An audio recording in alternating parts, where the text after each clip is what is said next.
All right, all right, all right. Welcome back to the Honest Hour, Season 2. So today we're going to do something a little different. Season 1 was a lot of entertainment. Season 2's been about stories. But let me be honest, there's episodes where I just want to relax and do what I do and have a conversation. So I brought on one of my best friends that I have in my life. We go back to when we were kids. We grew up together, and, we chop it up even now. This is my guy, BUK. What's good with you? My guy, Mike.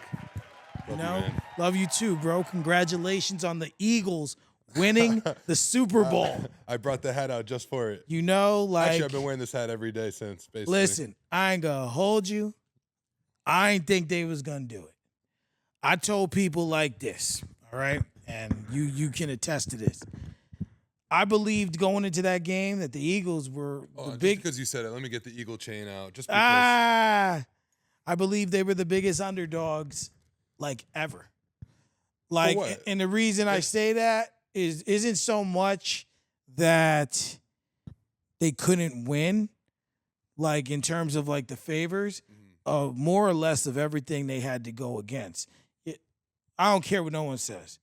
The referees play a role. For sure. Patrick Mahomes is one of the greatest ever already in the short time he's been in the league. I agree. Although it does seem to be a little bit on the decline a little bit. Maybe that's the surrounding cast he has, but I think, okay, let's when you break down what he's done, what was the knock on him a couple years ago? You remember? His voice? No.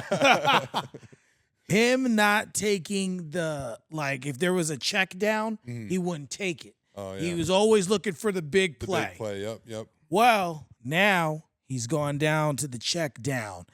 Now it's gone to the point where now it seems to me, at least, looking at it, that he don't even attempt the big play.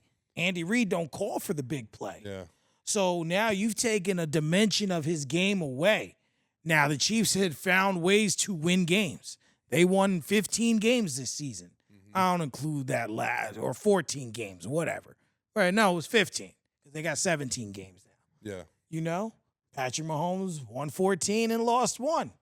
Yeah. So, when you look at that and how they play, their scheme has changed because they lost Tyreek Hill. Everyone, they ain't winning. Would they win? They win. They lost their best receiver and they won. Yeah. Then they were last year, they weren't supposed to win and they won. This year they didn't even look like a Super Bowl team. Yeah. They weren't even supposed to go, and they still went. But I told people that the Philly had to play perfect football. Perfect. And you know what? They came out and they played perfect. The defense was able to control the tempo of the game, force mistakes. Jalen Hurts, they let him be himself. They took the Band-Aid off. He was launching the ball. He did his thing. They played a perfect game top to bottom. And you know what the sad part is, even after all that? What is it? People still don't respect Jalen Hurts. Oh, I was just about to say, once you brought up Jalen Hurts, that's my favorite part about it all. The hate that Jalen Hurts gets. At this point, I kind of love it because I've been fighting for this guy since day one. I'm like, you know what? Numbers, stats aside, the man has a mentality. You watch him talk, you watch him play, you see him get up and how he handles injury and all the things that you take into account when it comes to the mentality of a player. The guy has mental strength like no one. I say he has the Mamba mentality. He has a Mamba mentality. He's stoic. He's serious. He's not here playing around. He's not pussyfooting with the guys. He's like, nah, we're here to win. We're here to get it done. And if anything less than a Super Bowl ain't it. And even after the Super Bowl, he celebrated a little bit, but you can tell he wants more. He's here strictly to win. He's not here to impress. He's not here to win you over. He's here to win. And I see that from him. And I wouldn't want anyone else in the league right now as my quarterback. I mean, I'm not just saying that now because we won the Super Bowl with him. I was saying this before. You couldn't give me a trade with anyone that I would accept. I want Jalen Hurts as my quarterback. I love him. Second of all, the other thing he fits your system. He fits the he would fit anyone's. He would make anyone's team better. I mean, obviously, there's some great quarterbacks out there. Josh Allen, a deserving MVP, and I've ran into a lot of Bills fans lately too, and they all talk about Josh Allen MVP, yada yada. And you know what I tell them now? I tell them I'll take a Super Bowl MVP over regular season MVP. MVP any day. But as far as the Chiefs go, they're still good because they have a lot going for them. You said Andy Reid, that guy, he's a big reason why they've become a winning organization for sure. He's always been great with us as far as the offensive side of things. He's a big screen check down kind of guy. Right. He has real good schemes like in the box that really just mixes stuff up and lets players kind of break out and whatnot. But the other things are defense. They got a good defense, which that's what I was kind of worried about. I'm like, it might be close because of the defense. Yeah. But the whole year, I'm like, we got the best offensive line.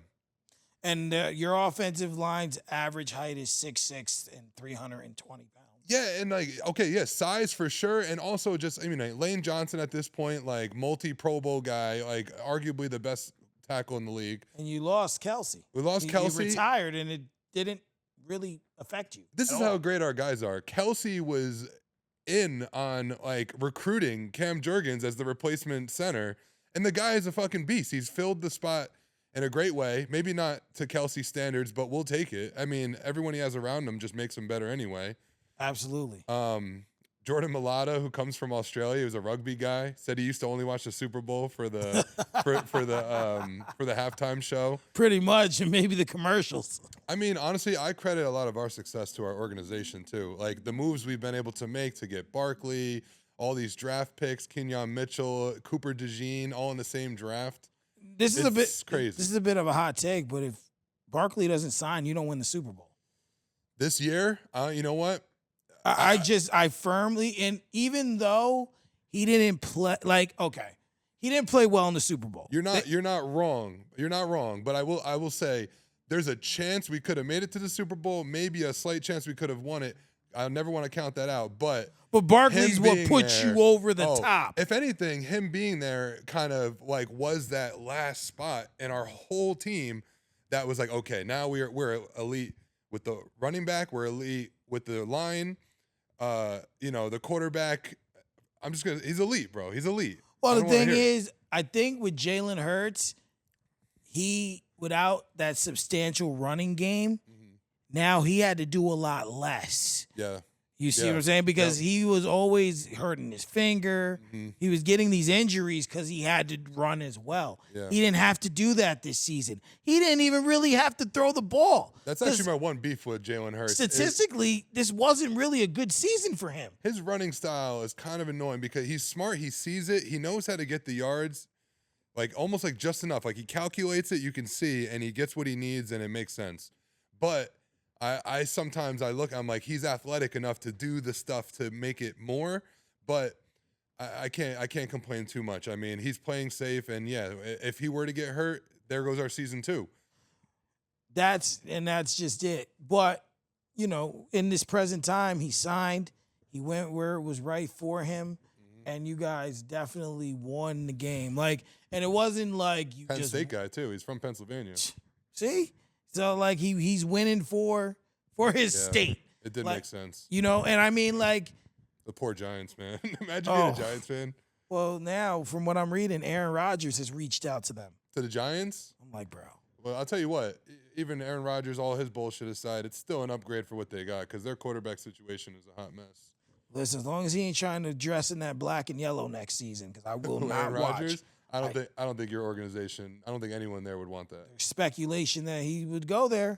I don't like it. I think he's kind of checked out at this point too, Aaron Rodgers. It's not that he's not good. He's just like he's done it. He's been there.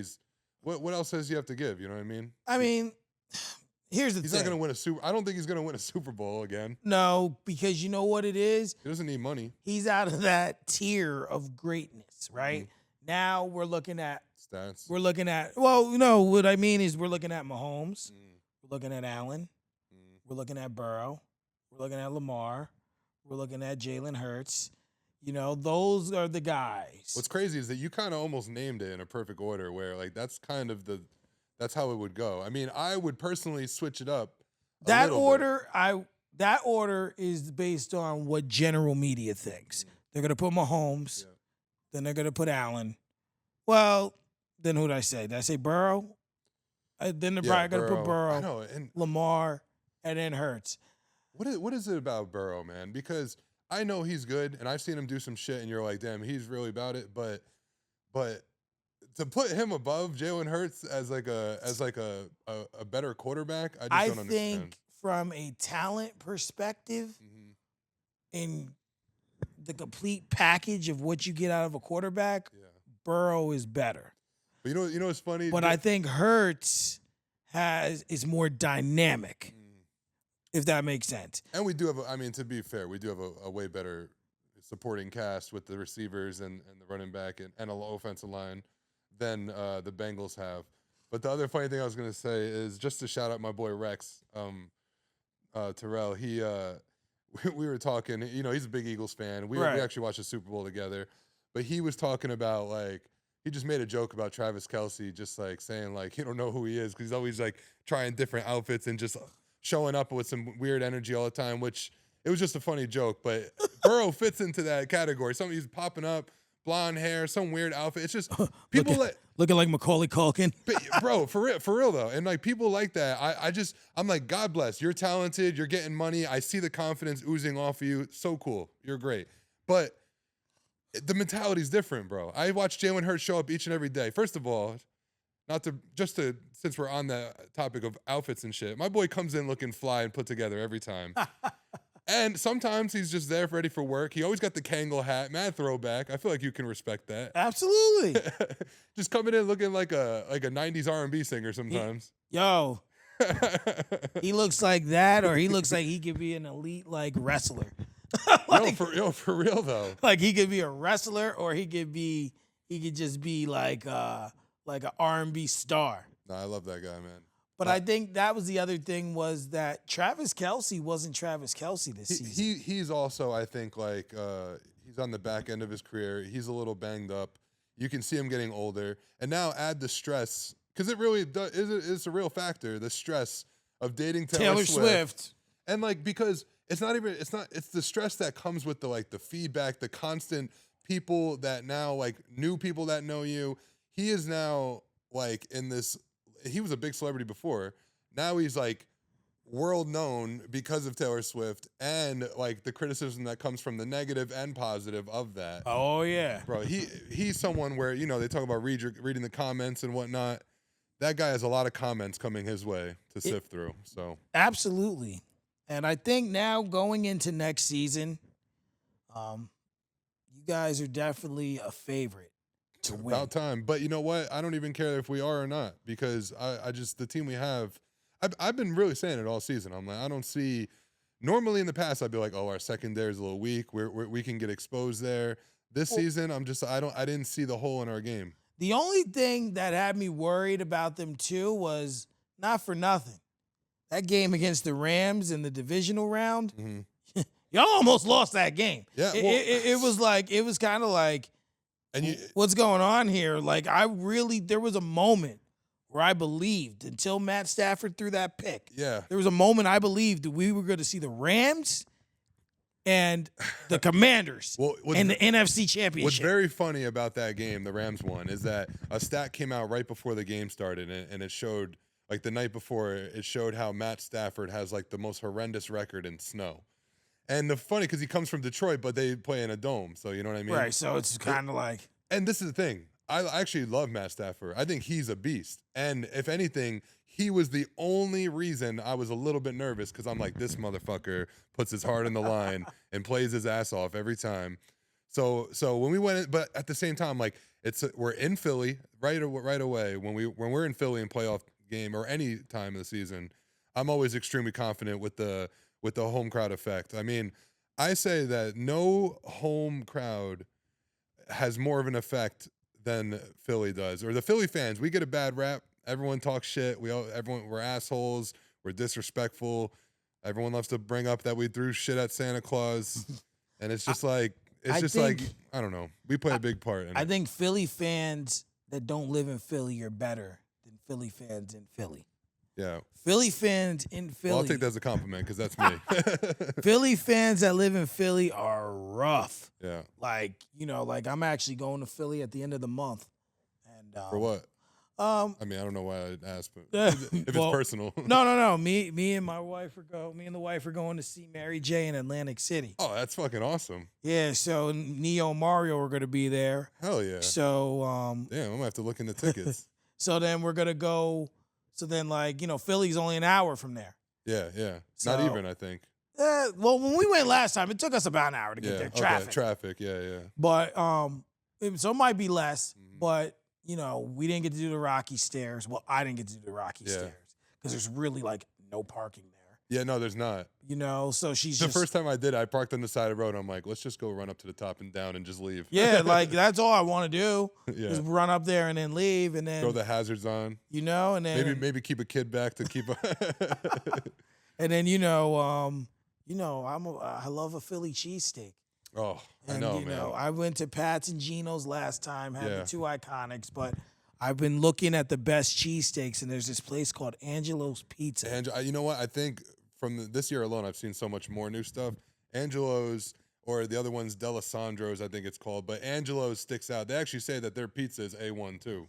Yeah, so, you know, like it's so bad that I follow this page called Devour Power, and it's this guy and his wife. They literally go to all these places, like all over, and find the greatest food. Oh yeah, like literally. And I mean, bro, sometimes they'll go and they'll order like a whole menu. Yeah, like there's one place they went to, they did like 4 different burgers and then a sandwich and then a pizza. So they went to this. How do you even do that? You got to do like a bite of each, kind of, and then judge it.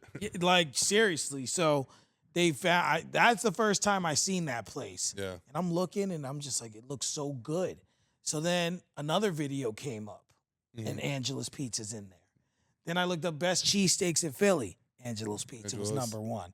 Then I found another video. I'm just scrolling Angela's Pizza. Yeah. So my wife's like, we gotta give it. We're going to Angela's Pizza, aren't we? I said, you best believe we are. Yeah. And I'm getting 2 cheesesteaks.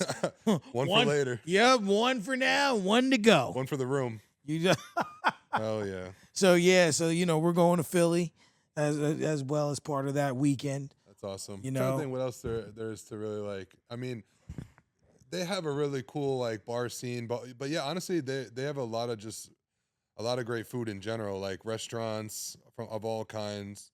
Hopefully it's a nice day. It's beautiful to walk around there too. Yeah. The Penn's Landing, that's down by the water as well. Yeah, I mean, a lot of times I went there, it's been for an Eagles game, which is like outside the city, but Philly, the city itself. Right, but the stadiums, if you want to go there for a show, it's right off the highway. All 3 of them are right there. Yep, it's convenient. They're doing that's why they're the best sports town. They do it right. They're like, let's put the sports in one section. We don't have to fuck the city up with it. You know what I mean? Unless we win the Super Bowl, then we're gonna fuck the city up. And either way, and if you lose, you're gonna fuck the city up.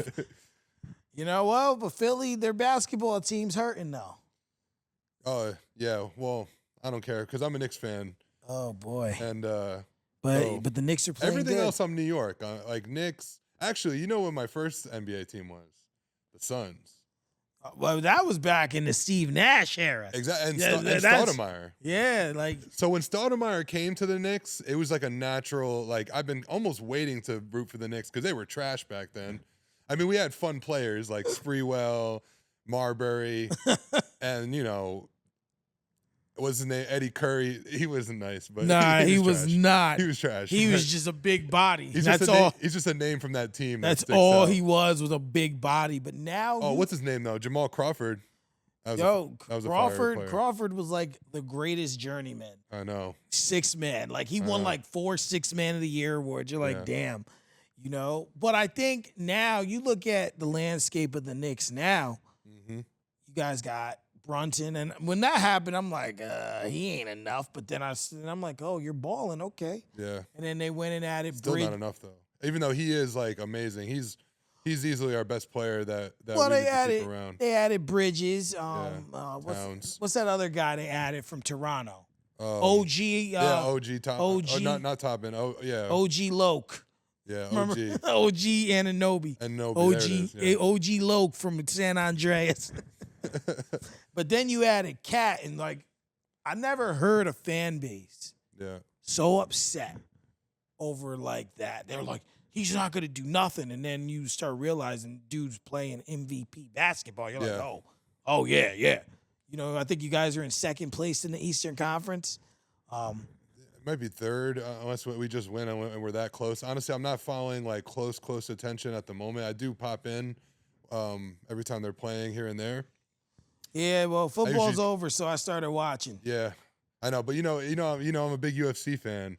Yeah, and that's every Saturday, and I feel like you can relate too because you're a wrestling guy, and that's every week, right? Yeah, but you know, honestly, I don't really watch on the week-to-week basis. Yeah. You know, a lot of the stuff is kind of repetitive. Yeah. So like I watch like the main stuff and the pay-per-views. Like that makes sense. After I'm done today doing everything I got to do, there's an Elimination Chambers tonight. Is it? It is. Wait, the pay-per-view is tonight? Yeah. Oh wow, so it's not Sundays anymore? It's been Saturdays for like 3 years now. Wow, and what's the pay-per-view? What's this one? So you know the Elimination Chambers. Is that just the name of it? The whole pay-per-view now? Because it used to be like Elimination Chamber on like, you know, SummerSlam. Yeah, no. It's a whole pay-per-view dedicated to, they have a men's one and a women's one. And they do that for Royal Rumble too now, right? They have a men's one and a women's one. But now, the only time you see Sundays is they do, now WrestleMania is 2 days, Saturday and Sunday. Yeah, because it got so long.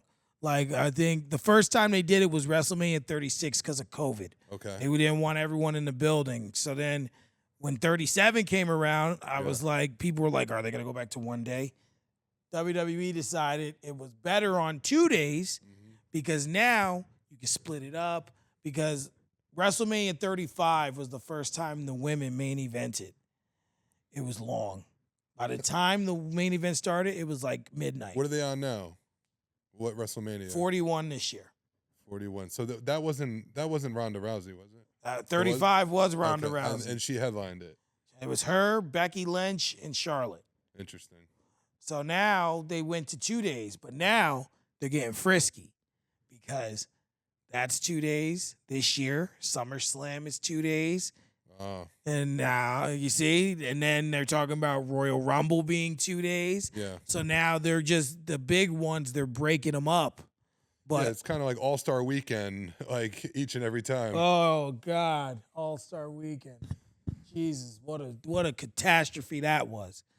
I honestly, it was. I didn't even. I tuned in at the very end. I didn't even realize what the setup was, and I saw they were doing those, like, you know, what is it, like 6 teams? They do like 4 teams, game to 40, like pickup ball. Bro, let me look. Okay, it's just a bunch of lob passes and dudes dropping out of bounds and shit. What made it worse was you take the whole, like, I watch it every year, and I just hope it gets better. The best part of the weekend's like the rookies versus the sophomores on Friday. Or still, I think it's the dunks too. In the celebrity game. Dunk competition. Oh, it was horrible. Well, the one kid, dude, the one that won, he did. I didn't watch it. I saw the highlights, and there was like maybe a couple of his dunks. I was like, that is pretty impressive. The jumping over the car, obviously that's a classic sort of thing, but he grabbed it from the sunroof, you know, kind of had to bring it down the up. Yeah, I mean, I get all that, but if I'm an NBA player, I'm ashamed of myself.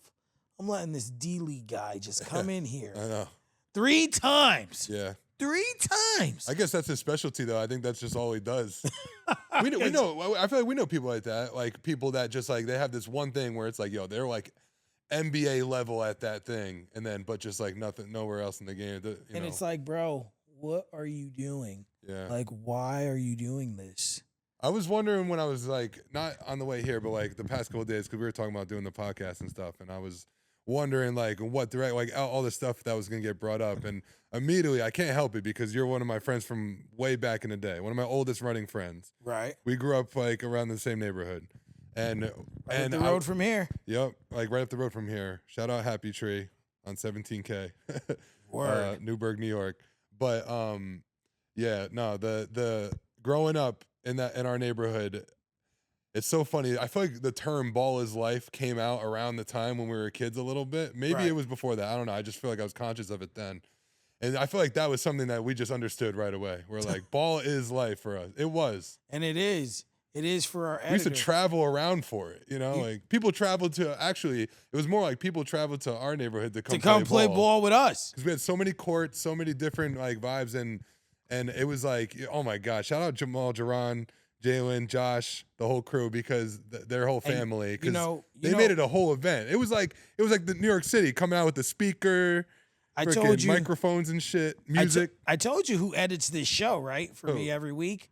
Donovan Fields. Oh, Fields? Yeah, shout out Donovan, too, who I believe is still balling doing his thing. He's overseas. Yeah, he's a beast, man. Yeah. Don does his thing, and he does his thing with his editing. What you see is it's him. Oh, so that's what they send. That's what you're saying? Yeah, so Don sends it off to Donovan. Don edits everything, the descriptions, the shout out thumbnails. Donovan. He does his thing, you know?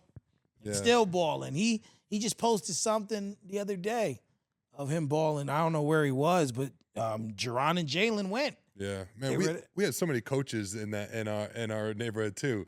Donovan's dad, you know what I mean? And remember Todd? Yep. Shout out Todd, bro. I still be seeing Todd at the gym at Gold's all the time. Todd's I've never seen that dude miss a shot. Yo, for real. I've never seen anyone with a smarter IQ than Todd. Bro, I never seen him miss. We used to go to this dude's house who wasn't his dad like in the school district too or something like that? I believe so. And I remember Todd, we used to go to Todd. He was like, I don't even know how old he was at the time. Now looking back at it, he probably wasn't that much older than us, but he was like coaching us. He was like, we're gonna play a 3-on-3, 4-on-4, whatever it was, with no dribbles. Just straight passes. Move. And he wanted to see 7 passes before a shot. Before you even thought of a shot. And honestly, I remember it was like a shock the first time you did it too. You're like, this is way harder than it seems. you either go to travel or dribble. You're like, oh.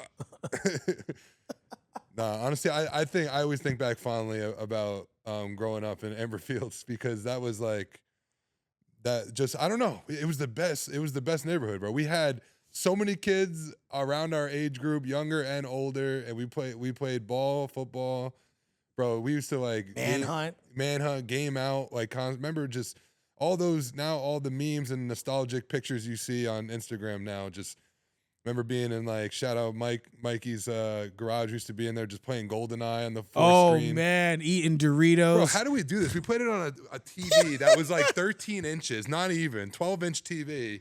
Yeah. And like splitting a 4-screen, and we're all just like right there, like right up against it. Yo, that's because that was life. That was Call of Duty before Call of Duty. I know. And we would do that. We would. I had to bring out the OG JOs today. There you go. Yeah, we did that. We would watch wrestling. We had a good time. We enjoyed being kids. We went 100%. outside. And then speaking of, going back to wrestling, the trampoline wrestling days, that ass broke like 3 or 4 of my trampolines just off like crazy wrestling. I don't know how we never gave your mom a heart attack or a stroke. Yo, the day we put the trampoline next to the pool. Yep. We were jumping from the trampoline to the pool. Yo, she was so tight. So tight. And then I think it folded up on us like right after that. Oh, yeah. She goes, you guys are going to get fucking hurt.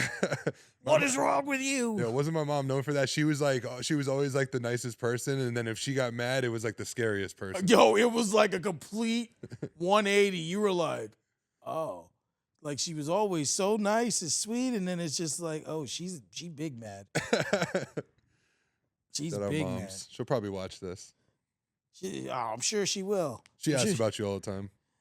She's still in Jersey? Mm-hmm. Man, shout out to moms. Yeah. And her, remember when she used to make that Kool-Aid and we called it drugs? That's what it felt like drinking that shit. We was just like, I'm just like, Bro, dehydrated playing ball and then coming back and drinking some ice cold Kool-Aid with ice in the pitcher. Oh, man. That shit was drugs. Be scratching at the door. Can you make more, Mom? You're like, oh my God, you guys are sick. That's just how it was growing up. Now, we can't sit here and not talk about music. Of course. That's it. All right, let's get into music because I had a fun morning with music, actually. This is Mike Williams, host of Honest Hour. I want to let y'all know that today's episode is brought to you by Legendary Apparel by Kimaj the Creator. Kimaj draws inspiration from youth in his community, whether that be from high schoolers he teaches, his own children watching the shows he watched growing up. He uses the art he creates with his community and turns them into fashion statements. 845T is a great way to represent your hometown legendary fashion with the message of Good Kid, Mad City printed on the back. Represents not to judge a book by its cover. He grew up right here in Newburgh. This is his bread and butter. He's just a kid from Newburgh. I'm confident that LA by KTK is what you need. So if you need something from him, check out our sponsor. So I play a game on this show. Now, like I said, I didn't do no formal interview. This is just us BSing. Yeah. By the way, not to cut you off, but I'm just curious, not to break the fourth wall or whatever, but how long do these usually go for? I try to keep these under an hour and a half. Okay, all right. I'm just curious. I mean, I don't have any time limit or nothing. I have fun doing stuff like this. Yeah. I try to keep them under an hour and a half, typically. Okay. You know? Yeah. Sometimes, like my longest episode was 3 hours and 20 minutes. All right, well, you know? we'll see what happens. So, the first one, honest picks. This is hip hop. I'm just going to give you 2 artists. Just tell me which one you like better. You want to say why? Go for it. Okay. I hate these, though, because, like, I'm such a person that, like, loves very specific individual things about people. It's hard to put anyone, like, I was worried we were going to get into a top whatever discussion. Let's hear. I want to hear the names, though. Let's go. Biggie Smalls or Kendrick Lamar? All right. So, again, we have like 2 totally different people with like totally different things. But I mean, did you say I have a chance to say why? If you want to say why, you know. Honestly, at this point, like it's not even about this point. It's just like I was thinking about this morning because I know me and you have had a lot of talks through our texts and the group chats and whatnot about hip hop, more specifically, a lot of like Kendrick based, J. Cole based, all the greats. We like to talk about the greats. Absolutely. And every time I think about greats, also not to go off track here, but like no, it's fine. When I was thinking about when we were going to talk about music, I was just thinking about hip hop and like just like people like like Nas and just like the legendary names like that. They just shoot right to the top for me. But I was thinking about this because Kendrick was on this morning. I'm playing him, and it was on random on Spotify, and a couple of like the diss tracks with Drake were coming on. Right. And I heard the one I haven't heard in a while, the Meet the Grams. I think that was the one. Meet the Grams, yeah. Yeah. And oh my God, that was like a little too much, honestly. It was that was a dark diss track, bro. That might have been the darkest one. You're I haven't heard that one in a little while, and I'm listening. I'm like, geez, he really was like talking about everything. It got personal. You're like, this is bad. That aside, Kendrick now, in my opinion, has shot his way to like a top 5 figure in hip hop all time, and I can go into that. But for that reason, and for the reason alone that I would take him over Biggie now. Although, with that being said, Biggie songs come on constantly, and I get a different mood. It's like its own specific mood, you know. You hear Biggie in a club, you dancing. Yeah, bro, it's so funny. It's like even the most like pop song juicy, it comes on anywhere in public, you just get happy. You're like, thank you. Like I could deal with this. Thank you. You're like, yes, you know, yes. But for me, it's really just like the Ready to Die whole album, that whole thing. Like any song comes on, and I just feel like it brings me right back to like discovering it for the first time and just, appreciating them all over, I think what it is for people nowadays, greatness and achieving greatness are achieved differently. Mm-hmm. I agree. So like, gauge.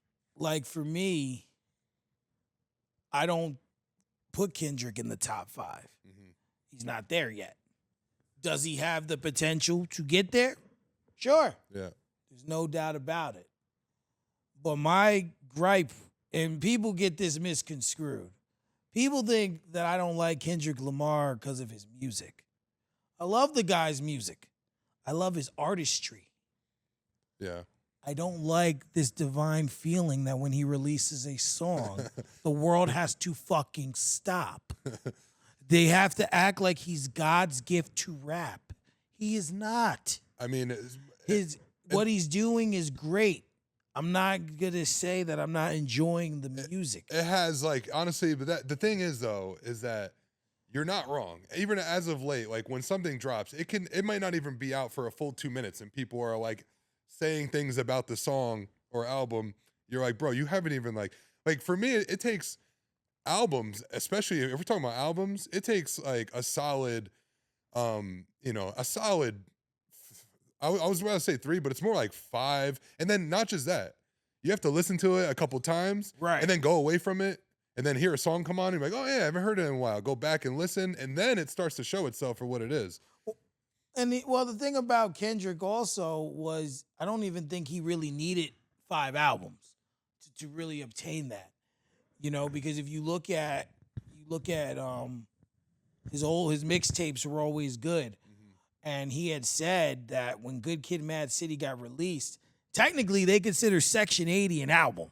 Yeah, it is. I think it was. Like to me, it's more. I heard it on Dat Piff, so to me, it's a mixtape. But you're not wrong, and I think that was the very end of Dat Piff too. Like when they were kind of just releasing everything. I think that might have been what got him shut down around the time. Not that album specifically, but the fact that they were kind of like putting out everything. And I don't know. And also, I think streaming just came on around that time. Right. Too. But so when you look at Good Kid, Mad City, right? All right. Let's just really like look at this for a second.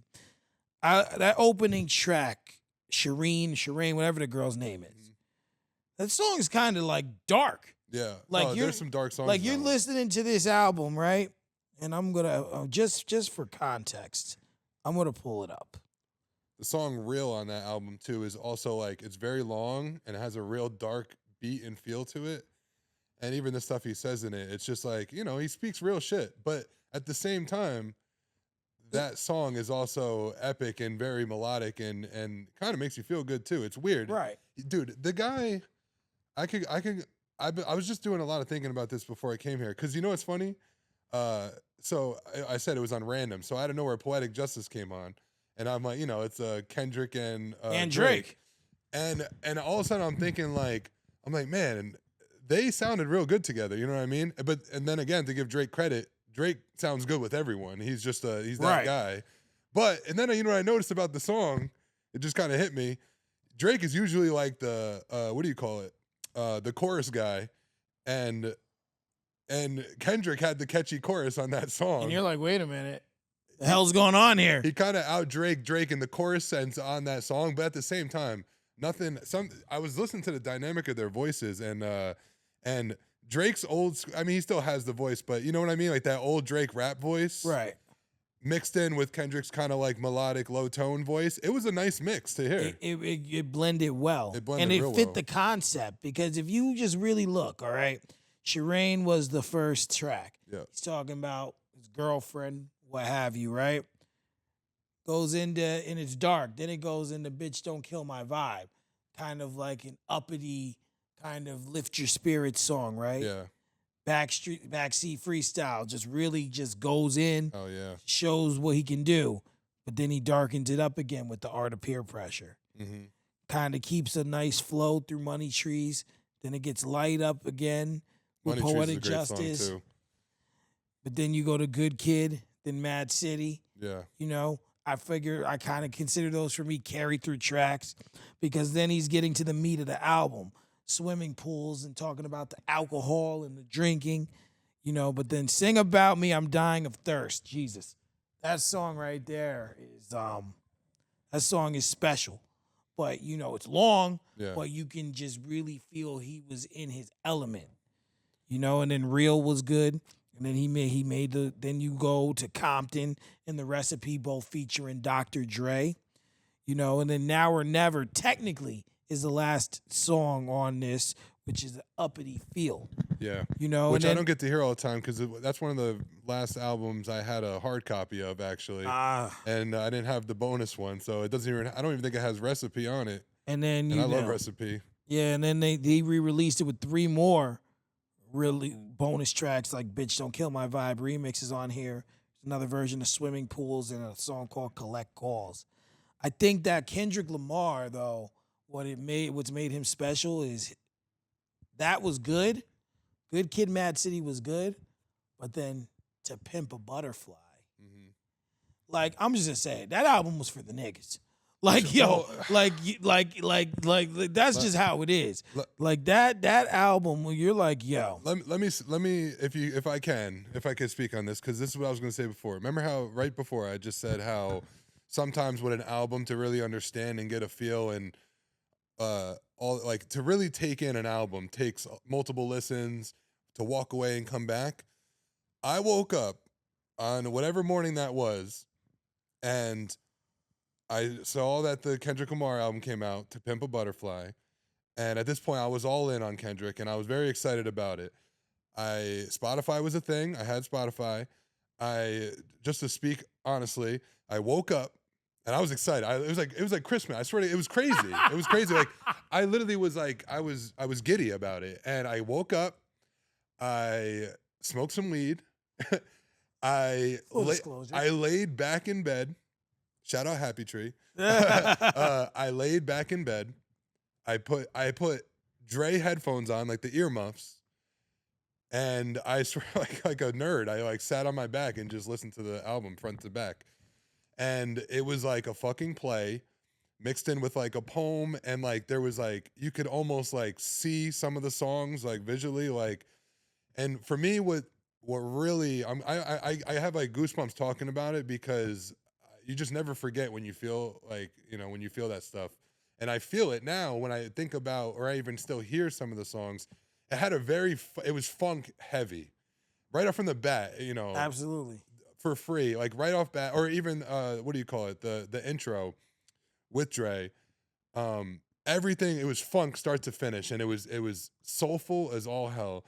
And there's so many ways I can talk about this album, but it was done in such a great way when it comes to the sonically, his tone of voice changing. I feel like that's when he started to experiment with the voice changing. Right. And but he did it from like an emotional standpoint. It wasn't like, oh, I'm doing this to be creative. It was like, it felt like it was, you know what I mean? You could kind of, there's been songs in Kendrick's past where you're like, it's kind of silly, the voice change on this one, but it's still good, and this and that. This album was like, everything made sense about it. And I guess the point I'm getting at though is that every aspect about the album, the sound of it, it made me feel and understand whatever the fuck it was that he was trying to say, like right. to the core. I didn't need to like come from a background of any kind. It resonated without having the I mean, and to be fair, like I'm not your traditional like white guy. Like I tell a lot of people like I'm not sure I had like a actual white friend until like high school. Not that, and the funny thing is, like, it's weird to even say, because like that never is a thing, Like I never thought of that as like weird or different, Right. Well, I think too. I mean, just because he made the album for the niggas, because that's what it is. I don't care what no one says. Like the Blacker the Berry is the anthem for black people. Like for black men, you're like, whoa. I'm like, bro, easy. Well, but the thing is, like, there was definitely the most potent songs on that album dedicated to like pro-black or whatever you want to call it, right? For the culture. But there was also some really deep, meaningful songs, like for instance, like "For Free" is more about like America and taxes and yada yada and how dudes get caught up in that stuff. And then also you got like "These Walls," which was about like his ex, like. Or not his ex, but like an old op, as the kids say, and talk about fucking his girl basically. I mean, listen to the heavy as payback, the heavy mannerisms in King Kunta. You're like, and I mean that song itself too is like. I just listened to it this morning. Like I almost can't bring up that song without starting to sing it. I got a bone to pick.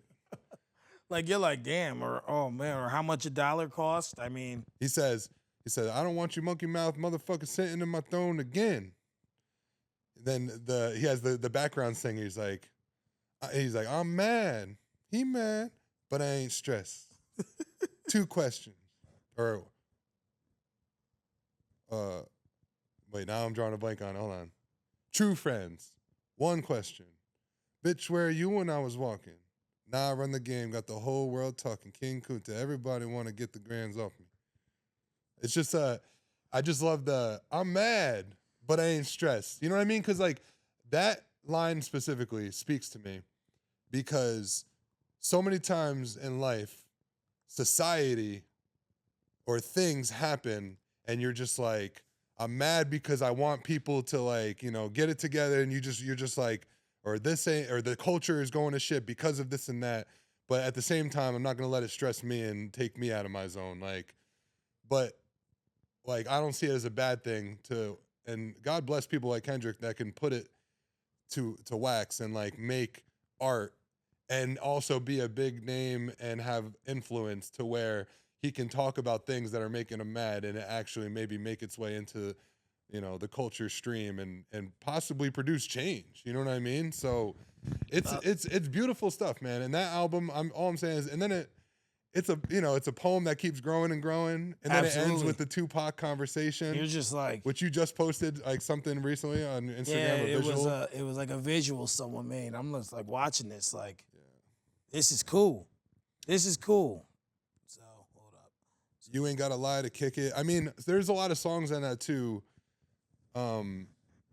That I do think can speak to like everybody and it's a human thing. It's a human aspect. I'm not saying that it can't speak to anyone. Yeah. I'm just saying he was very intentional about what he was saying on that album. There's beautiful songs that spoke to like for like Complexion, you know what I mean? Yeah, like with Rhapsody.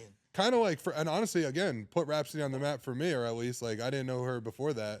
Right, yeah. Just honestly speaking, but you know, and now shout out to her for winning her first Grammy. First Grammy, right? Yeah. Yeah, you know, like you know. Cool. Oh, and Thundercat, the unknown guy, weirdo bassist dude that did some bass on that album, got him a Grammy too, and now he like has went on to make a beautiful career. There's just a lot of stuff that came out of that album. Absolutely.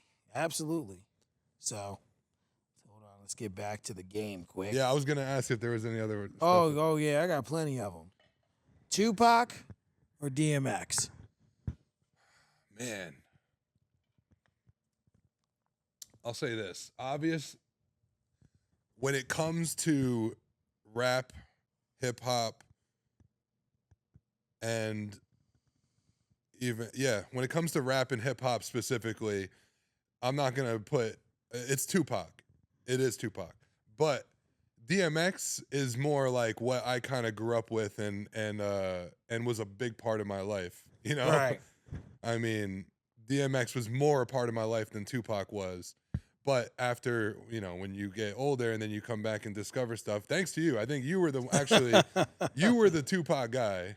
Yeah, that was me. I mean, this man wore Tupac shit. Like you had a whole Tupac wardrobe, from shoes, socks, dog tags, hats, t-shirts, jackets. Like literally, you had everything. Sweaters, Tupac. Honestly, and hoodies. It was like you just had to respect it though, because of that though, because of your fandom for Tupac, it made me understand Tupac. You know what I mean? Right. Obviously, like I like the songs that I would hear, but I never really. Maybe because I was I discovered Biggie first, you know, and then there was always that Biggie Tupac thing. Well, see, here's my issue. I was fucked up about everything. People think because you like one, you don't have to like that. You can't like the other. But you got to admit, though, like for instance, in the beginning, and I think we go through this with the Cole Kendrick thing, is like kind of who you originated or who you originally found and liked and grew to love. Kind of sticks with you over the person that they're like is their counterpart. You know what I mean? Yeah. I found J. Cole on accident. Like I was just messing around. There's just this mixtape called The Come Up, and I'm like, this guy's fucking good. Oh yeah. And then like out of New York too. Then he followed. No, J. Cole's from North Carolina. Oh, but I think he went to college. But he went to college in New York. Queens. And then like after that, he had what was it? No, not The Blow Up. The Come Up, Fuck, what was it? Oh, Friday night? No, Or- that was his fourth mixtape. Fuck. There was another mixtape in between the come up and the blow up. Yeah, I mean, off top, I can't remember. I just know the come up was the big one, and Friday Night Lights, and Well, Friday Night Lights, that shit should have been an album. yeah. I That mean, shit- again, I think that was kind of his Section 80. Let's You know what I see. mean? It is the warm up. That's Warm what it was called. I'll tell you, the warm up was the shit. I'm like, yo, this dude's nasty.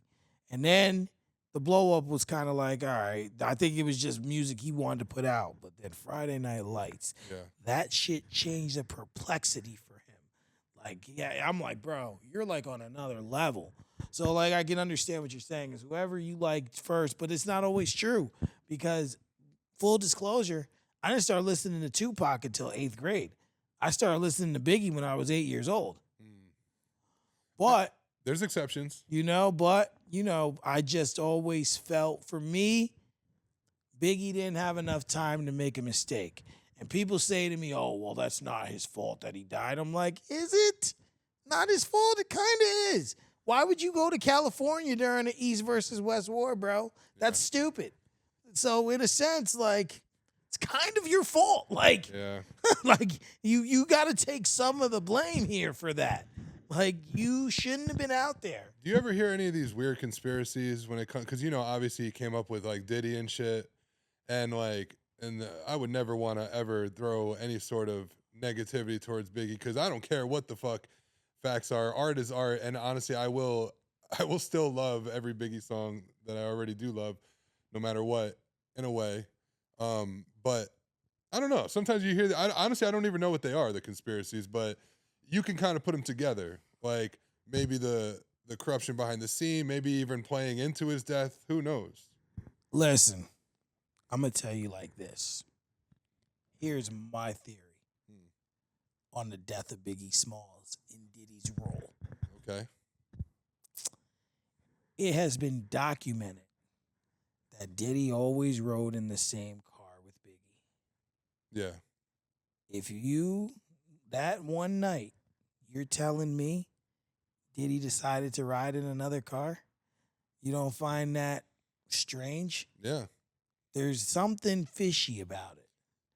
Diddy knew what was about to happen, and he needed his friend out of the way to make more money off of him. Yeah. That's my opinion. Of course, that's all alleged because I don't want to get shut down. And I don't think Diddy doesn't become who he is without Biggie. No. Biggie was kind of like they were synonymous with each and other. he lived off of him. Why do you think Yeah. before he knew this legal trouble was coming? Yeah. That's why he gave all those artists their music back. Yeah. He knew he was about to get in trouble. He knew he was about to get got. Like, that's the thing. So how do you think this man's feeling right now? Like right this moment. This guy, like where you just picture, he's just like, honestly, he's probably. At first, I pictured him sad, but you know what? I feel like he's probably in a nice like place. They probably hooked him up. He probably gets like food brought in like silver trays and he's the only one where he can have his lines used against him. You know. Take that. I mean, obviously, I'm sure he'd rather be free and putting in work, not in any. Hopefully like not music work. Yeah, hope. You know? Not any other shit, but Nas or Rakim? Nas. Nas is now, for me, the greatest ever. He's top 3 no matter what. Well, when you look at, like I said, this is for me. When I look at what he did with Hit Boy, 6 albums in like 3 years, Yeah. and like 6 good albums, like not even like bullshit. Yeah. Like you talk about high level Substance. rap. Yeah. Like you're like, bro, like where did this come from? What are you? What are you? Isn't that amazing? Doing? Like how these dudes create like new bars, like just the amount of music they have out. I know you've seen the clip like Eminem being like, sometimes I have to Google my own bars to make sure I didn't say shit twice, you know? Yeah, you know, and it's just a thing. Nas just really, really elevated Bro, he's himself. like untouchable. He reinvented himself. Like, Also, I feel like he stayed his lane. He stayed who he is, and like it was the long path, but he got his recognition. Like he was always recognized as one of the dopest, realest, most talented MCs lyrically, always. But he got his flowers, money wise, and recognition a little bit later in life. It felt like absolutely. but it goes to show you though, and this is for all you kids out there, that if you stay true to yourself and you like really do what you believe in, and you know, it may not show, you may not be rewarded so quickly like you might want to be, but if you stay the course and you're okay with that recognition without the rewards, that shit will find you at some point. And if it doesn't, at least be at ease with yourself, knowing that you're the fucking man and that people love you, and there's nothing more valuable than respect and love. And I think you would agree with that. Absolutely. Love and respect is important. Yeah. Very. It's hard to even like sometimes, you know, word this kind of stuff because a lot of it is like energy and vibe, and he has it, bro. You know what I mean? Like he did the early movies. I mean, Belly now has become like so iconic. It's one of the greatest movies. Like you can't deny that. Yeah, he's the man. He deserves it all. So, yeah, he's definitely up there. I mean, he's in my top 3, and I say that because I'm not really sure how to place anyone at 1, 2, or 3. I have a personal like favorite top 5 sort of thing, and I have like a. Well, you gotta I'm the respect same way. it. I got the top 5 that is the top 5, and then who Your I like favorite. personally, top 5. They're different. And like trying to be unbiased with the top 5. Yeah, it's a whole different You got thing. your biased one and then your unbiased one. I've been some old Jay-Z has been creeping back into my music, and it's like it's shooting him right back to where he belongs at the top. And I'm like, I think Jay-Z deserves a spot in the top 5. He's in mine. My actual end. It's really hard. Well, since you brought him up, Jay-Z or Kanye? See, man, now you're fucking with me. Because my personal side, honestly, now this is a hard time to talk about Kanye too. Because all the shit that Kanye has done in the past. Was that your ringtone? Yeah. Okay. Damn. You're gonna have to show me how to get ringtones again. It was so much easier to get music ringtones back in the day. I don't even know where to go. Gotta buy them now. I can't even hustle them no more. Damn. Fuck you, Apple. Yeah. Unless you're gonna sponsor me. I've sponsored you for like 15 years now. This is Mike Williams, host of Honest Hour. This episode is brought to you by Classic Cloth. If you're just looking for comfort, quality all year round, look no further than Classic Cloth. And guess what? As a valued listener, you will get an exclusive deal. Use our code KEEPITCLASSIC. Classic also spelled with a K. At checkout for 10% of your purchase. Support the show. Elevate your wardrobe by shopping with Classic Cloth today. Head over to classiccloths.us. Snag your favorites now. Keep it classic. Thanks for supporting our sponsors. They make this podcast passable. Now back to the show.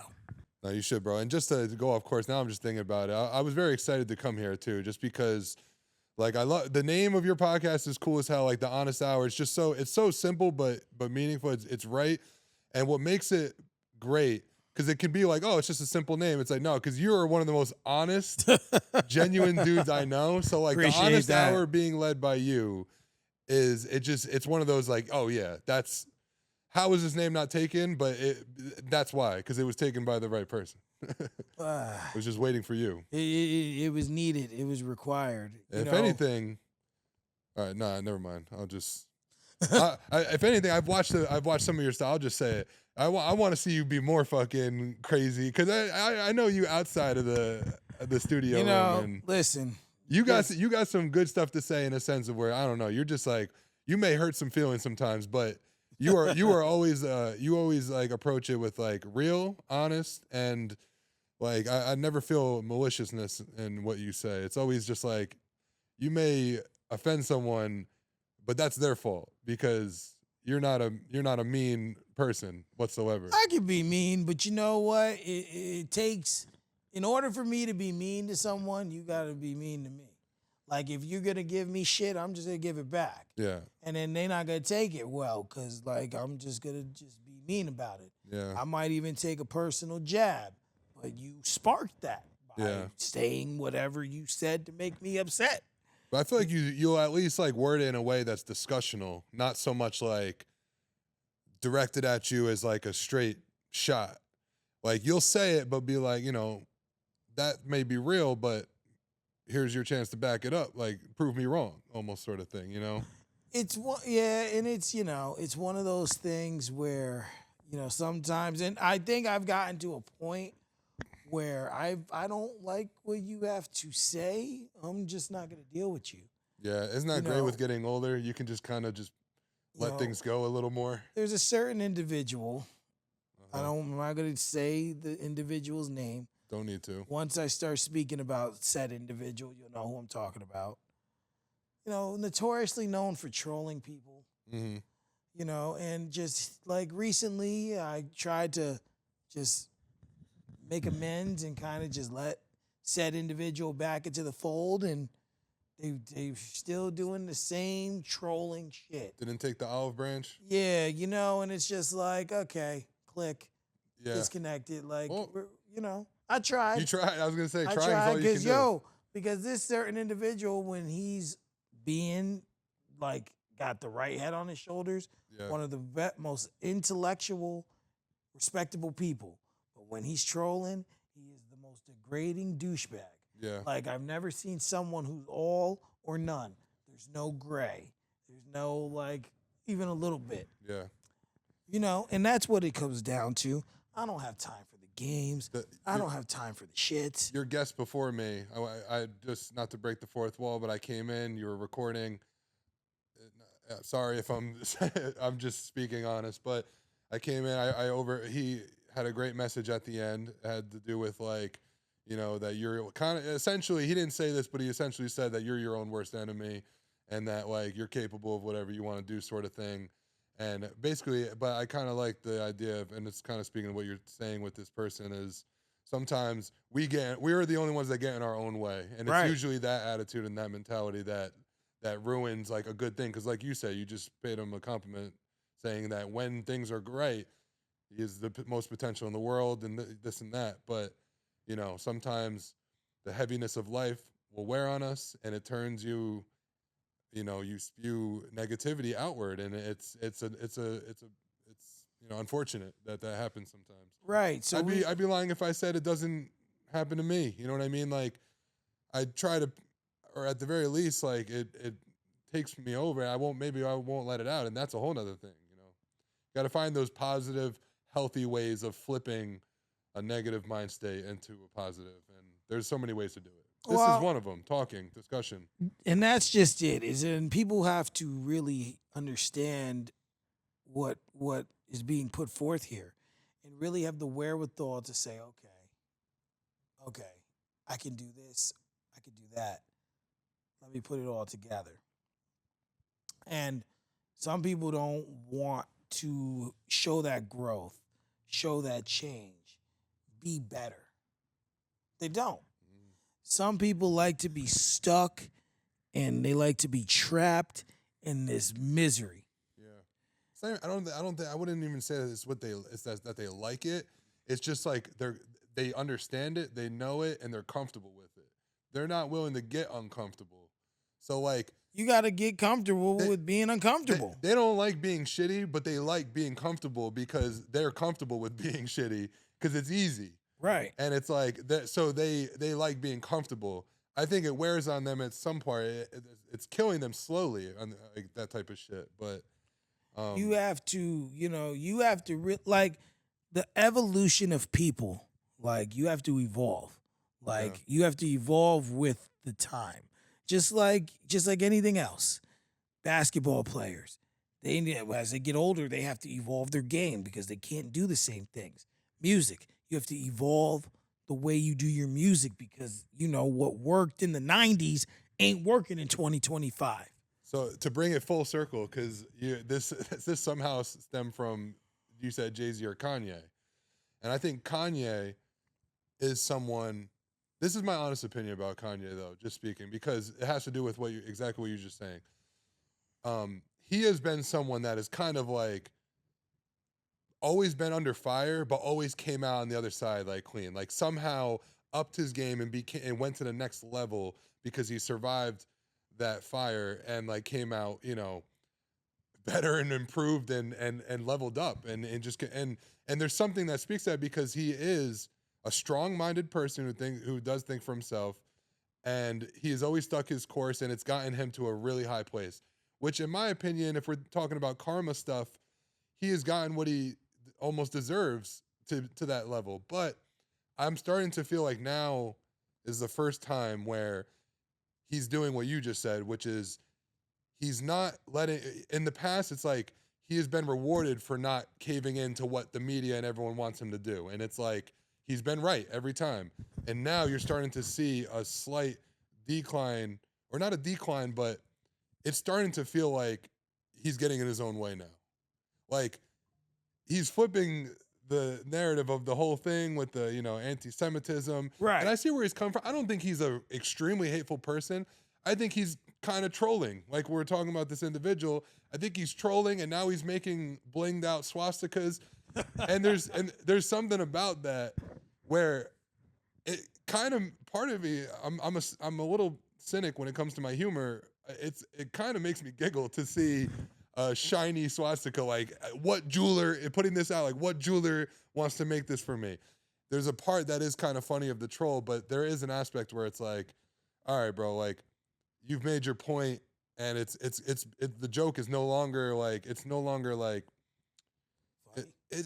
you know what? That's the thing. I don't want to contradict myself because it was kind of funny, but it's like you're confusing people and like you're preventing yourself. You're getting in your own way for what's possible and the positive side of things. Like you've now aimed your whole direction towards identifying with this hateful thing, right? Which I don't even think he is that deep down, but he's trolling and being annoying, and now people are starting to roll their eyes and be like, all right. He's accumulating more enemies while also making fans like myself just be like, okay, Kanye, can we get back to like honestly, can we get back to that like God stuff and like love and humanity? Because I was just listening to all his music kind of has that God aspect to it anyway. But I think now with him, I don't think it's his newer music's not the same, obviously. The last couple albums, the Vultures has taken a turn. Yeah, like the Vultures. It feels trolly. Yeah, the Vultures 1 was like, all right. Vultures 2 was like, all right. Although I do like to piss off some of my friends that are girls sometimes if I'm in a ar with them. And I'll be like, yo, put on Back to Me by Kanye. And I don't know, do you know what I'm talking about? Honestly, it's a fun song. Freddie Gibbs is on the feature. And they're just like, you think this is good? Do you like this? I'm like, well, first of all, it's funny. The beat is flowy, and it's very uplifting in its own way. But, he is kind of trolling on it. Sonically, it's awesome, but I don't know, it's a fun song. And there's still, he has a lot of good left in him, but it's gotten to a place where I am sort of like, all right, dude, enough. Exactly. And I hate to say it too, but I think like medication and getting into like what, once he got in with the Kardashians, I thought there was actually a good point where I'm like, wow, this is actually turning to be a positive. Because what's that? What's the Christian album he did? The blue one. Oh. Jesus. Jeez, I forgot what it's called. Yeah, but anyway, start to finish that song. It's like, it's all about God. I feel spiritual when I listen to it, and it lifts me up. And that wasn't that long ago. You know what I mean? And then Donda is one of my favorite albums by him. See, Donda was the closest I felt we were going to get to the version of Kanye I fell in love with. Yeah. First 3 album Kanye. Yeah. Not saying that album was anywhere close to the same stratosphere as those 3, but that was the closest we were going to get to him being back to that Kanye. Like, I remember I posted a thing that said, like, one dead rapper you could bring back. So I put Najee first. I put Tupac. I put DMX. And then I put Kanye West. And then people like were commenting, and then someone later on said, "Is everyone just gonna ignore the fact that he said Kanye West?" Yeah. Like, no one brought it up right away? no, like 8 comments went by, and then someone finally said, like, everyone's just gonna ignore. Maybe they agreed. They were just like, word. like, yo, he's dead. He's gone. He's a sucker. Nah, he wasn't. Donda, honestly, like it had replay. Honestly, when my first listen to Donda, I did not like it. I actually got bored with it. I stopped at some point, and I got like 3/4 in, and I'm like, ugh. And then you know what? I found myself in a good place. I was open and receptive. I was doing a lot of walks and hiking, and before you know it, fast forward, I'm literally like tearing up listening to songs on that album, and I'm just like, if this has the power to make me this emotional and feel this way, then there's a genius to that. You must have never listened to Donda 2. I mean, that had the it was on that stupid player, but it's on SoundCloud. That's the one with Life of the Party, right? That's on Donda 1. No, then it was what do you call those now? The extended version. Yeah. That's on Donda 1. I'm drawing a blank. Like the deluxe version. The deluxe. Yeah, if you go on SoundCloud, there's Donda 2 is on there. Yeah. And it's just like it's same thing. It's like a tearjerker. You're like, Jesus, Kanye. 16 songs of you just jerking my tears. Yo, speaking of music and in general, all this stuff, do you think that I do sorry, I'm getting ahead of myself. Let me just get it out there. Sometimes I think back to like growing up together. We used to all like on Fridays go to the store for the newest album. Like, you know, for instance, it would be like Nas or whoever it was. Right. 50 Cent. And I swear we would go get the album. We would like kind of see each other there sometimes, maybe. Depending Or go together. And then we would almost like take the morning day to go like listen to it. And then we'd come out and like talk about it. And I feel like that was like the best way of listening to music. I remember me and Mikey bought The Massacre. His dad took us. Great album, too. We bought it. He dropped me off home. We both bought it. We sat on the phone and we listened to it. And I think at that time, we were disappointed. Like, The Massacre took time to grow. Yeah. Because Get Rich or Die Trying was fucking elite. Like, if you do a top 10 of greatest rap albums ever, and Get Rich or Die Trying is not in it, just kill yourself. Like, seriously. 50 Cent was a huge moment in time, and Get Rich or Die Trying was that moment. Like, for real. You know, like, you have got to put that album in there. Like, it's not up for debate. That album belongs in there. You know, along with the likes of, like, The Chronic. Just for everything that it was. It was the introductory to 50 Cent, and it took the world by storm. Like, it took it by storm. When 50 Cent came out around, like, he was out before that. When they do a movie and a video game about it. And on top of the original album. Yeah. When I was in 8th grade, I believe, 2003, that album came out. So, yeah, I was in 8th or 9th grade. And I remember just no one ever had a following like that. Like, he just came and literally just said, whoop, took everyone from Ja Rule. It was the best thing at that time. Absolutely. It was better than sliced bread. And the thing is it was a crazy time to be the best in too. You know what I mean? Like, I'm very fond of that era of hip hop in general. You know what I mean? That was like the early like Kanye. Kanye was like even a little before it, but you know, you throw in like that's when like the T.I.s were starting to come out, the Jeezys. Still had Ludacris in the mix. Ludacris was the hottest thing before that. I think that was what it was. It was like a torch from Luda to 50 at that moment. But if you really look, Nelly said something that it made sense that he had the hardest era Nelly? to get the #1 spot. Damn. Like, if you really think about it, it was him, because Nelly's first 2 albums were elite. Yeah. You know, you had Nelly. Country Grammar, that was the name of the Country first? Grammar, and then you had Nellyville. Nellyville. You had Nelly. You had Hot in Here. You had Jay-Z. Was Hot in Here at #1? It was a #1 hit. Well, I mean, it was. I mean, literally everyone. I remember like being in the car with my mom and like Oh yeah, school dances, 5th grade me listening to Hot in Here. Hot in Here. Yeah, you had Nelly, you had Jay-Z, you know, you had Ludacris. That's true. You had DMX, you had Busta Rhymes. Yeah. You know, Nas. You had all these guys competing. Eminem. You had all these guys competing for that spot, for one spot. Yeah. I don't even think that's no one really dissed Nelly ever either, right? Nah. Which didn't it feel like he was such an easy target at that time, just because he had the Ride With Me. Yeah. I feel like that made him like very pop, but that song's dope though. I know, but wouldn't you think that someone would have came out? But you know, I think everyone loved him. He was the man. If you want to go and take a ride with me, I know. like, oh, okay. Still comes on, you're like, God, it's so good. The beat, everything about it. Doesn't that say that's one of those songs that just like it kind of put like I picture like a beautiful summer day in a convertible. You know? You ever have songs like that? You listen to a song, you're like, this kind of puts me in a place. Yeah, like Today Is a Good Day by Ice Cube. That puts that song, especially when it starts getting to like spring and summer. But you see that kind of speaks to like what I meant with like the Kendrick album. Like for instance, I've never been to, before at this point when you hear Today Was a Good Day by Ice Cube.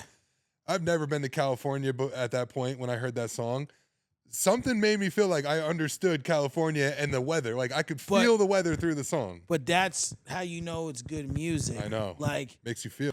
This is Mike Williams, host of Honest Hour. Today's episode is brought to you by 10 Toes, which was established in 2011 by Mr. 10 Toes himself, Darren March. You face in this lifetime, 10 Toes is a brand of resilience. It's a brand of dedication, sacrifice, and courage. It's a principle, commitment, and most importantly, it's a lifestyle.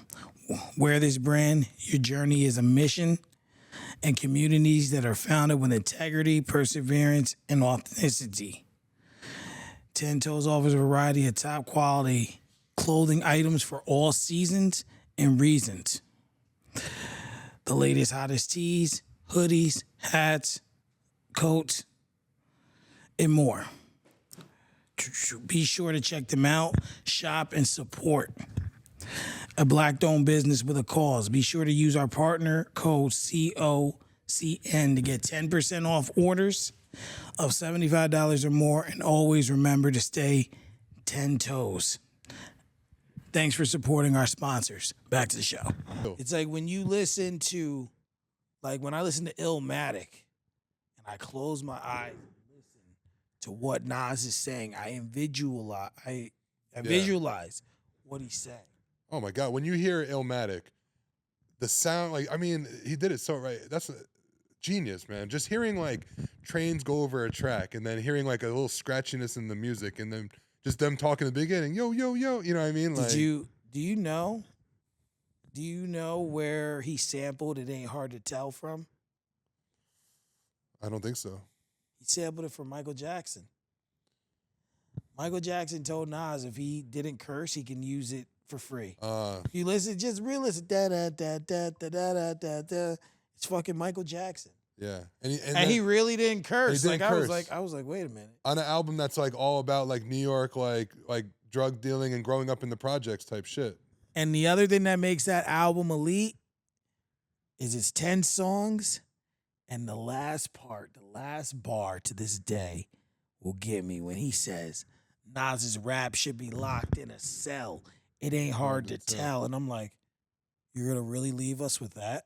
Yeah. I mean, and then the beautiful send off into the beat. Yeah, it was like something, the music changed when he said it or something. You're just like, bro.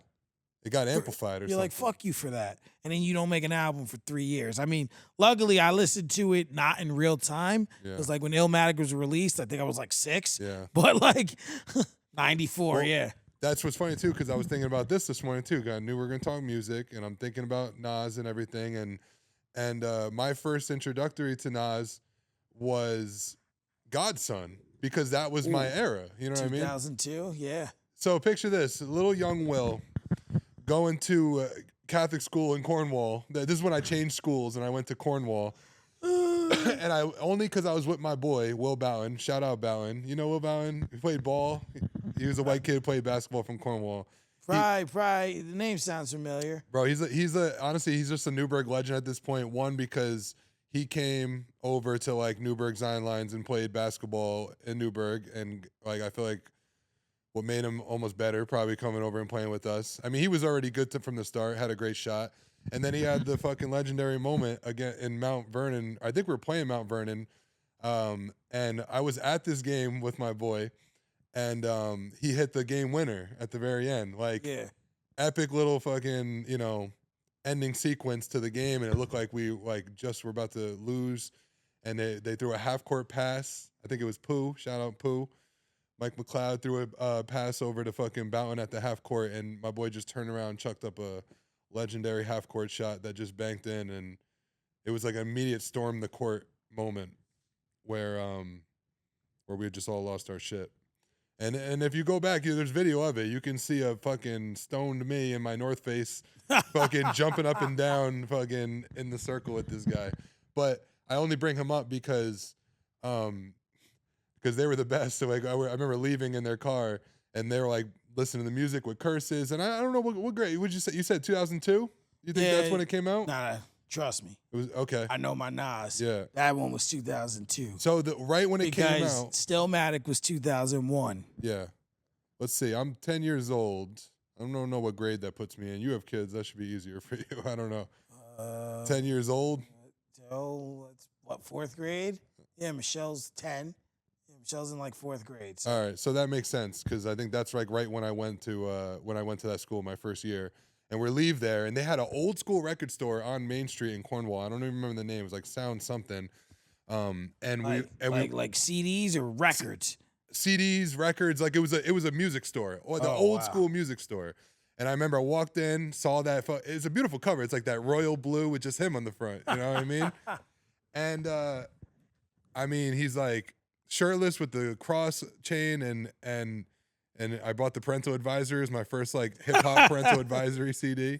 I say hip hop because I think my other first one was like Blink-182 or something. Talk about two different sides of the spectrum, bro. I know. Well, you remember like when I met you, it was like I was kind of when I first met you. I think like when you moved to the neighborhood type shit. I was very much in like a skater phase still. I was like, but ball. I played ball, but like I was like a skater dude. Yeah. And you were always, and no one ever knew your age because you were always like bigger than you should have been. I had my growth spurt in like kindergarten or something. Will was grown with a full beard, guys. I was the biggest kid in class until I went to Heritage in 8th grade. And then there was like 10 kids way bigger. You're like, oh. This is what I was doing to everyone. Shout out Brian Solomon, fucking Prince, Dixon, all those kids were fucking. I just remember like, damn, I didn't know there was people taller than me. This is crazy. You're like, when did this happen? Yeah. So, it was. I forgot how we even got here though with the. Oh yeah, but just Godson. When we're talking about his whole discography, Godson is the one that is the most nostalgic and resonates with me because although. You go back and listen to Omatic and you're like, man, it's so epic. And just, I guess, I don't know, something about it, I guess you could say it's better, but Godson is like, when I listen to it, it's my most nostalgic Nas album. I can't even disagree with that because that's not a bad take. Not at all. He had the positivity with, I know I can. It was a good album. Like when at that time. It had Made You Look on it. Yeah, one of his best songs. But when you look at it, right, from like in real time, coming from Stillmatic to that, you're like, this is a downgrade. But when you go back and when you reverse go back, you're like, damn. Yes, exactly. It's always when you go back. It's so true. Like when you're coming to, you're like, but then when you get here and then you go back, you're like, damn. That's when I discovered him. So like when I discovered him, like I was like, this is the best guy ever. You know what I mean? Like, and then you go back. You're like, holy shit, this guy was like a talent like no other. Exactly. Epitome of hip hop, Nas is for sure. Absolutely, you can't go wrong with that. All right, let's see here. We're gonna go with. Snoop Dogg or Ice Cube? Oh my gosh, dude.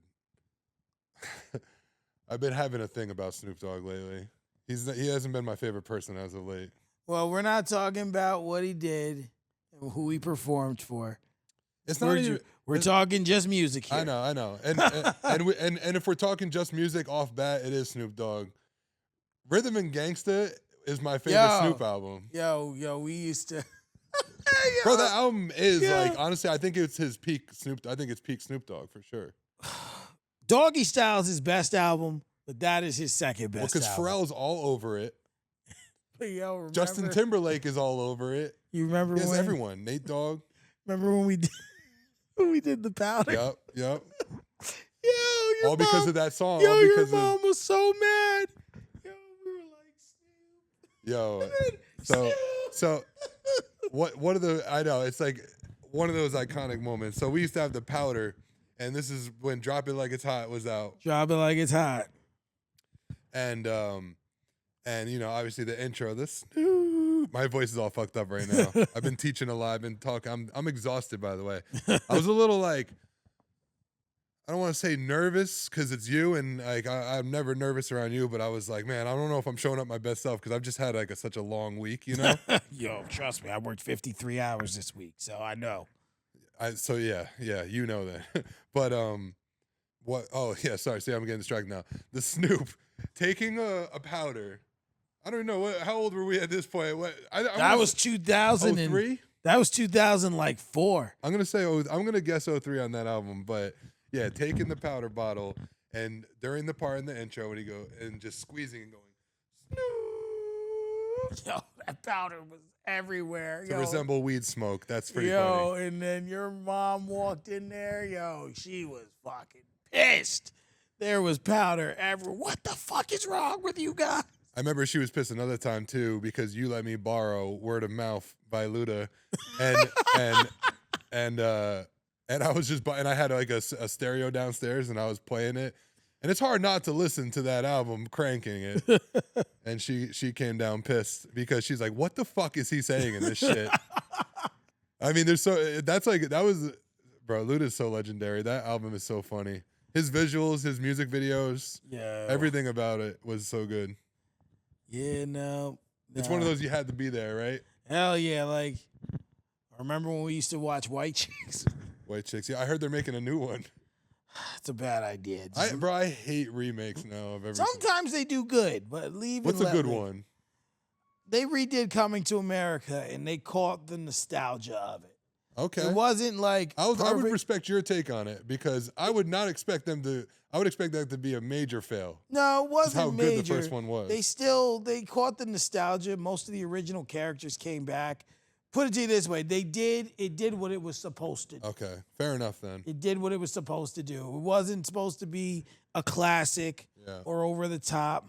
It was just supposed to be like just another rendition of it. I didn't watch this one. I'm not talking about Coming America, but it sounds like very similar to what people felt about the Top Gun remake. Because honestly, I didn't watch. I telling the truth right now, I haven't watched either. I never watched the original Top Gun. Yeah. So. But apparently, that's like it's one of those cult classic movies. One of those upper echelons. And the remake, people had the same energy where they were like, it was fun, it was great, it did what it was supposed to do. Exactly. But a lot of remakes aren't good. No, most of the time they're not. It's you know what it's sad about? It's all that we know how to do now. Well, no one's original. I think it's something in the content world. It's like going back to the CDs. It's like everything is so there's too much at once, and it's like there used to be something about having to get the album, right? And even if it sucked, you kind of found the good in it because you bought it. Spent $15. Like now, you just hit add, and you're like, if it sucks, you're like, all right, whatever. Exactly. Whatever. Well, my brother, this was great. I gotta have you back. Yeah, I'm down to come back too, because this feels like we can go forever with it. Definitely, but I got to keep a schedule. Of course, today. Of course. And not to mention, not to break the fourth wall, I know we were running low on battery time too, so I don't know how long we've been, but I feel like we're encroaching. We're about an hour and a half in. Okay, all right. About an hour and a half in. So 2 things I do on this show is the first thing is tell everyone in the audience something that they don't know about you. And the second thing is a positive ending message that's uplifting and spirited and positive for the audience. All right, you know what? At first, I was like kind of, because I said I came in before.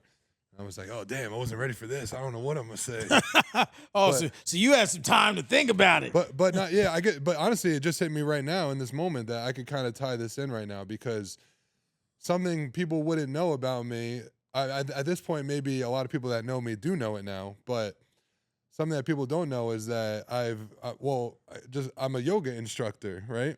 Yeah. And just to kind of summarize the long story short, and we could talk more about this maybe on a future podcast, hopefully, if you have me back. Sure. But absolutely. So just like the long story short is just like that I was going through a back injury, herniated disc stuff, and I was like in a bad way, and I just tried so many different ways to fix it. I even went to physical therapies, and some of them helped a little, but overall it just kept on getting worse. And I really just, I wanted to fix it. So I was at the point of like, let's just get some surgery and fix this thing because I'm over it. It was really just like wearing on my life and the quality of it. But basically right before anything really actually happened, I got some opinions and one doctor told me I wouldn't do it.